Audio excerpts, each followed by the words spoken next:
किसी ने मेडिकल की किताबें खोली तो किसी ने प्लेन की टिकट ले ली। कोई अपने सपने की मंजिल की ओर बढ़ रहा था तो कोई अपने से मिलने की चाह लेकर उड़ान भर रहा था। किसी के हाथ में इलाज था तो किसी के हाथ में सेवा थी। एक एयर होस्टेस थी जो मुस्कुराकर सबका स्वागत करती थी। एक पायलट था जो इस उड़ान के बाद रिटायर होने वाला था।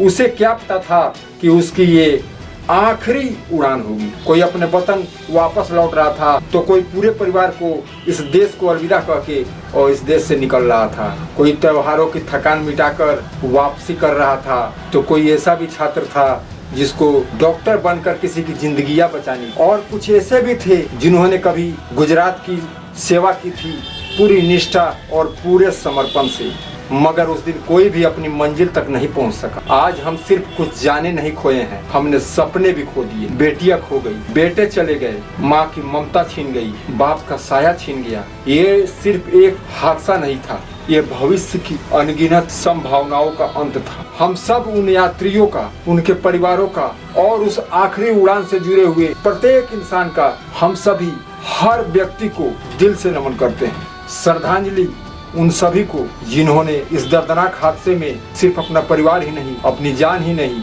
अपने अधूरे सपने भी पीछे छोड़ दिए। ईश्वर उन सब की आत्मा को शांति दे। लेकिन फिर ये समझने वाली बात है कि बोइंग ड्रीमलाइनर 787 जो दुनिया का सबसे सेफ एयरक्राफ्ट माना जाता है, एक ऐसा एयरक्राफ्ट जो दुनिया अमेरिकन कंपनी का है और दुनिया का सबसे सेफ एयरक्राफ्ट माना जाता है, उसके साथ ये हादसा पहले बार ऐसा हुआ है जो उसका दोनों इंजन एक साथ फेल हुआ है।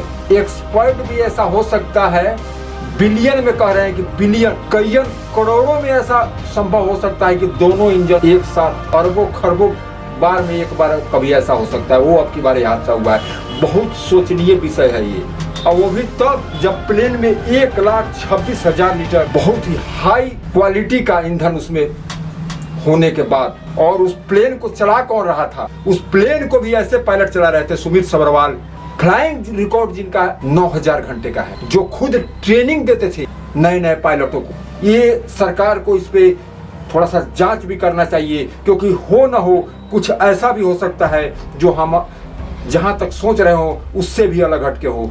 धन्यवाद। और एक बार फिर से उन सभी जिन्होंने अपना परिवार खोया, जिन्होंने अपनी जान खोई, जिन्होंने अपने सपने खोए, उन सबों को हम दिल से नमन करते हैं और उनके परिवार के प्रति हम अपना आभार व्यक्त करते हैं और एक श्रद्धांजलि उनको अर्पित करते हैं।